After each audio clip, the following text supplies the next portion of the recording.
What's going on today, people?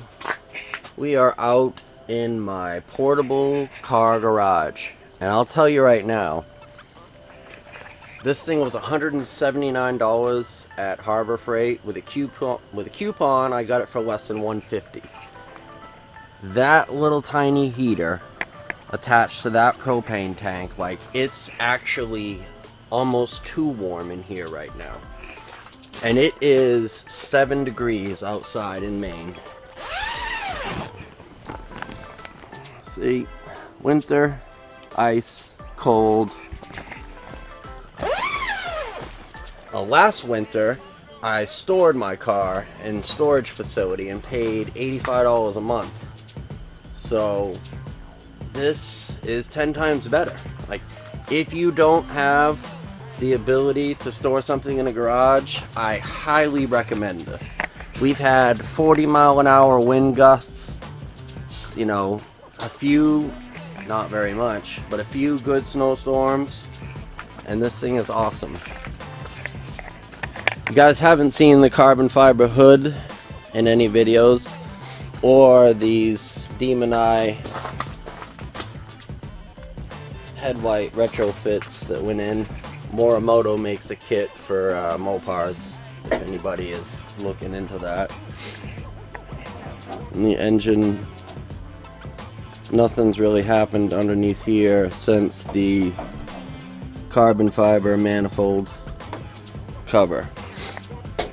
So we got the rear deck lid spoiler happening, but I also need to start taking this stuff apart. I need to take off the front clip, take the headlights out, because those are getting a C light, which means they got to be completely opened up and basically redone. And then inside the car, I got something to customize the gauges a little more so I can see them better at night.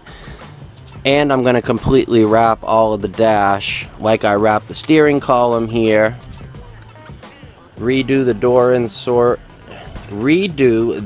inserts with a bride fabric and a whole list of other stuff. Possibly wrap all of these. I have a whole bunch of carbon fiber vinyl, which is what these are done with. So I was thinking about using it on these interior pieces, the B pillar, C pillar, maybe the A pillar. Do the headliner with the red bride fabric that I'm going to redo these door inserts. Possibly wrap this with carbon fiber. This is actually a real carbon fiber piece that I have on all 4 doors. But yeah, and I have a new boost gauge to put in.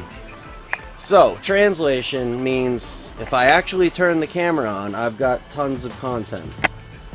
So I think right now I'm going to start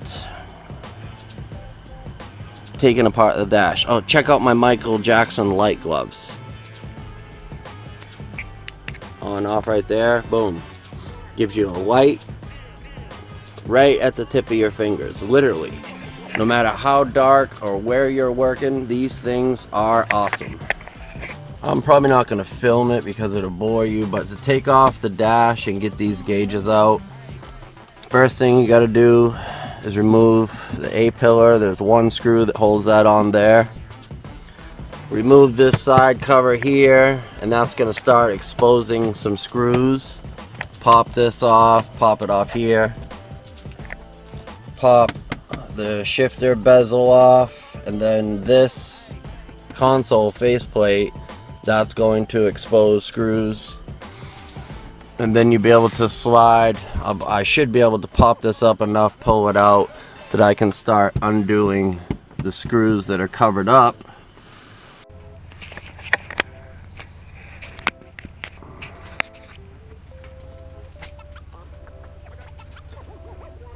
Welcome to One of a Kind. Today, we are taking the car to the chop shop. No, I'm just kidding.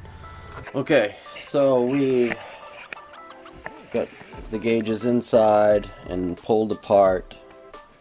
This is the face that at one time I painted, put those chrome rings on. These are the aftermarket faces that I was talking about in the car. So here is my idea. This, I'm sure some of you have seen it. If not, it's that light line stuff. It's supposed to go in like the crevices of like your dash and stuff. So what I did was put these expansion cuts in it. Ding, ding, ding, with a pair of snips. If you want to try this, I'm sure you could use regular scissors.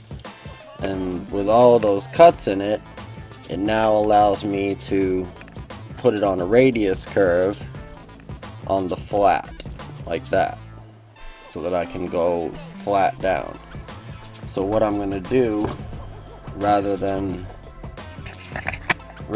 attach down here, I was thinking about going underneath the face itself, but I don't know.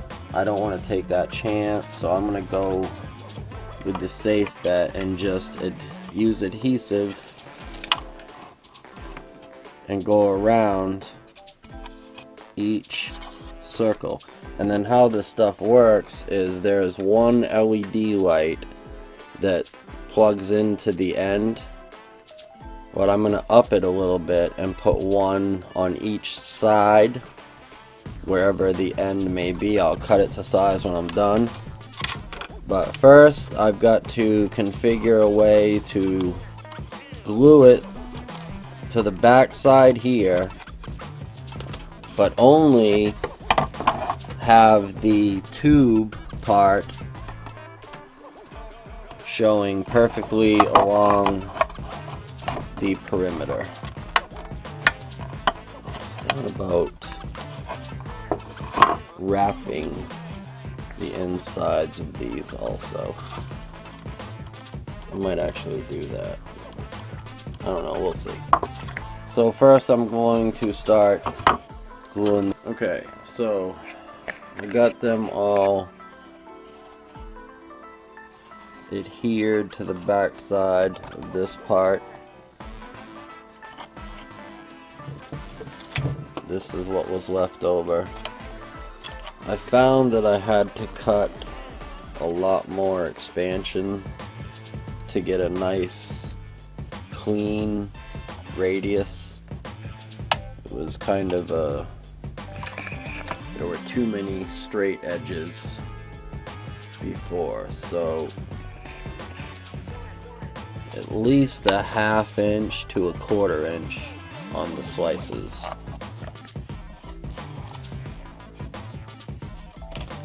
Now finish.